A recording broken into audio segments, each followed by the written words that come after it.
stop masturbating. Stop masturbating. That's right. That's what I said. Stop masturbating.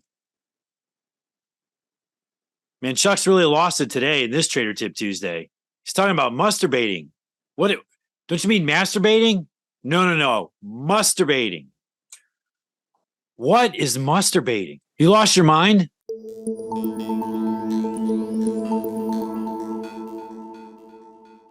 Masturbating is the belief that you must succeed at something that you desire.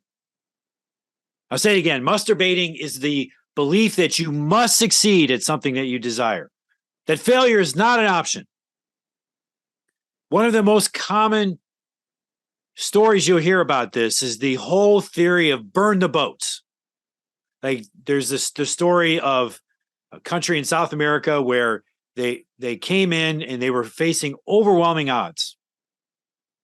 They were going to make land and they were massively outnumbered. So they said, we're going to burn the boat. So there's no option. There's no going back. A lot of people adopt this belief that they must succeed.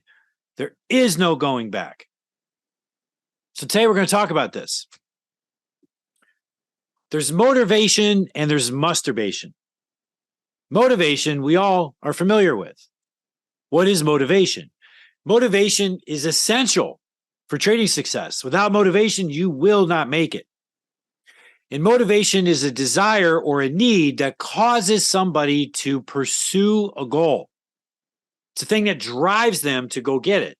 Without motivation, there's no action. So, an individual must be motivated to achieve trading excellence.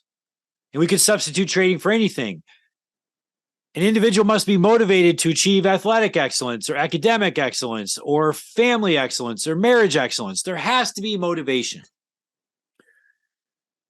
The thing is that motivation can become problematic when the trader's rational wishes, wants, and desires become irrational necessities or musts. This is going to rock many of yours worlds. Many of you have the belief that you must succeed. And ironically, having a belief that you must succeed could be the thing that's holding you back. So, masturbation. Masturbation occurs when someone becomes all-consuming about trading. And they believe that in trading, they must become successful as a trader to be loved or accepted by others, or some other meaning they attach to it. They must succeed as a trader for their self-esteem. When you operate from a place that you must do something for your self-esteem, it actually sets you up for underperformance, or even worse, massive failure. Now, masturbation is the root of almost all emotional evil. Anxiety, anger, frustration, and depression almost always have a must lying underneath the feeling. And when we start to behave with masturbation thoughts, we say things like, this trade must do well. I must make money today. I cannot afford to take another loser. And things become absolute. They have to happen. I want to share a quick story with you. I had a belief when I was in high school. I loved the game of basketball, and I had big goals in basketball. I wanted to go and get a Division I scholarship and go play at a major program in college basketball. So I had these big goals to do that. So what's interesting is between my junior and my senior year, I went to a series of invitational-only basketball camps where I played with the best players in the country. Players that went on to become college stars, players that went on to become NBA stars, and I played in these games against these amazing players. And everything I worked for came to fruition at these camps. I was an all-star at every camp I went to. I started to be noticed by all kinds of schools that never heard of me before and started to recruit me. And I came home that summer from the camps feeling really amazing about myself, feeling like I had arrived. Now, remember, I still had to play my senior year. So I took a week or two off at the end of the summer just to heal my body. And then when school started, word had gotten out of how well I had done over the summer. And when I went back to school, there was a couple of big things that were happening. One, because word got out, I thought people would respect me. I thought that if I was a great player, I would get respect from my teammates. I'd get respect from other players. What I got, I didn't bargain for, which was that instead of getting respect, I started to be challenged, confronted by all kinds of players around my city that kind of like, oh, you think you're a big deal? You ain't nothing. I'm going to take you down. I'm going to humiliate you. And so I started having people come after me. I didn't expect that. And I didn't respond well to it. Second, so I had a belief that being successful as a basketball player would get me respect. The second belief I had was that if I was successful as a basketball player, it would get me girls. It would get me sex. I would be loved by girls. And at that point, I was shy. So I figured, well, if I was a great player, kind of like the whole groupie thing, right? If you're a rock star, girls will come to you. If I'm a great player, girls will come to me. So when school started, there were no girls that were dying to be my groupies. There were no girls pursuing me. It was the exact same as before the summer began. And so all of a sudden I had people challenging me. I wasn't getting attention from girls. And then I didn't play well. And I didn't play well because I wasn't comfortable with confrontation.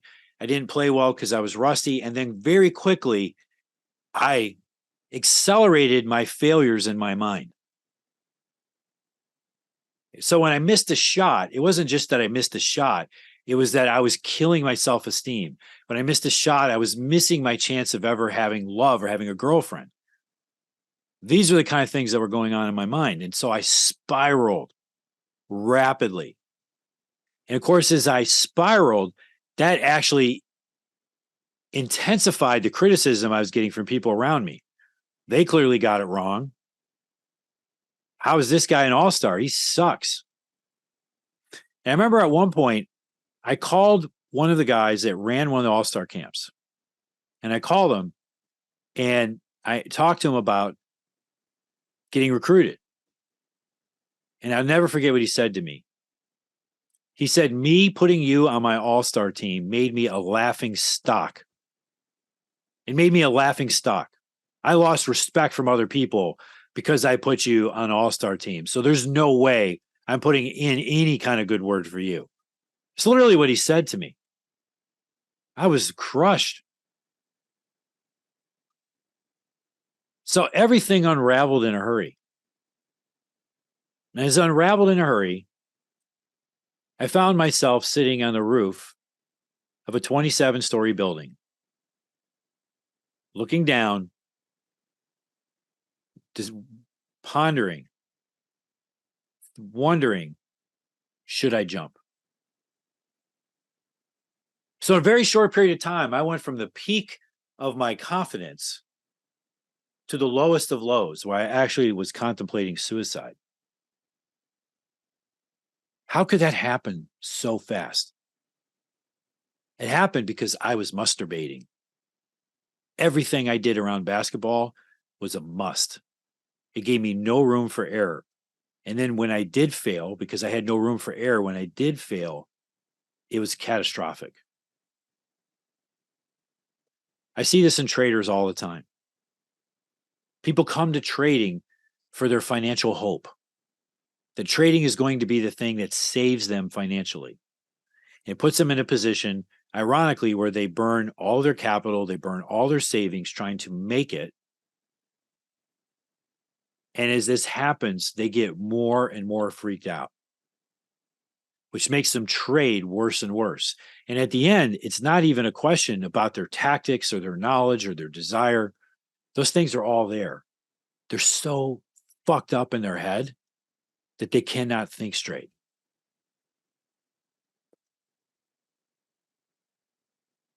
When we think these thoughts of masturbation, it puts enormous pressure on us. You can sense this in the story I just told you. In turn, this leads to overarousal or underarousal. Most of the time, overarousal. When we're too amped up, when we're too stressed, when we're too angry, when we're filled with rage, or we're frustrated, we do not think clearly. Blood literally rushes to our brain that actually distorts our thinking, raises our brain waves, and we cannot think clearly. This leads to what I call binary decision making, where we just focus on one outcome again and again and again. And in this one outcome, like if I'm long the market, say I'm long Microsoft, all I can focus on is that I'm long Microsoft. And should I sell it or should I hold it? Should I sell it or should I hold it? Should I sell it or should I hold it? That's all I can think about. I'm not thinking about I could sell half, I could sell quarter, I could buy puts against it, I could sell calls against it, I could sell call spreads against it, I could sell Google against it, I could sell NASDAQ against it. I could get out of Microsoft entirely and go buy Google or go buy Meta. I'm not thinking of these things. As a trader, one of the reasons I call it the trading matrix is they're a matrix. There is a matrix of possibilities around you that is literally almost infinite. You cannot even count how many things you could do. If you ever doubt me on this, challenge me and I'll go through it and I will go on a rant and we'll take your position and we will run it and run it and run it and run it and run it and run it. And I will show you so many combinations of what you can do with the position. It will blow your fucking mind. Yeah, we're all locked up on one thing. One thing. Do I stay long or do I get out? See, in that moment, you're fucked no matter what you do. Because if you sell it and it goes up, you fucked up.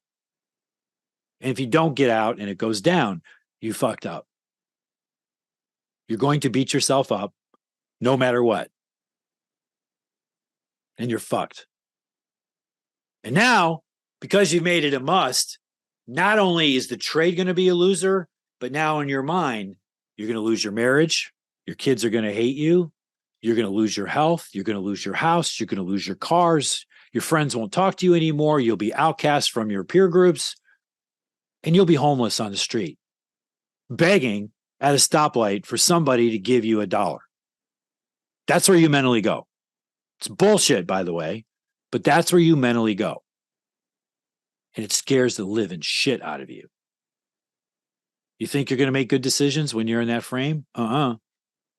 No way. So the good news is we're not done with this discussion. When you come back next week, we're going to talk about how we address this. We're going to talk about how we never masturbate again. So, in Trader Tip Tuesday, I show you techniques to help you take your performance to an elite level, including never masturbating again. Check back next week and we'll continue. Bye.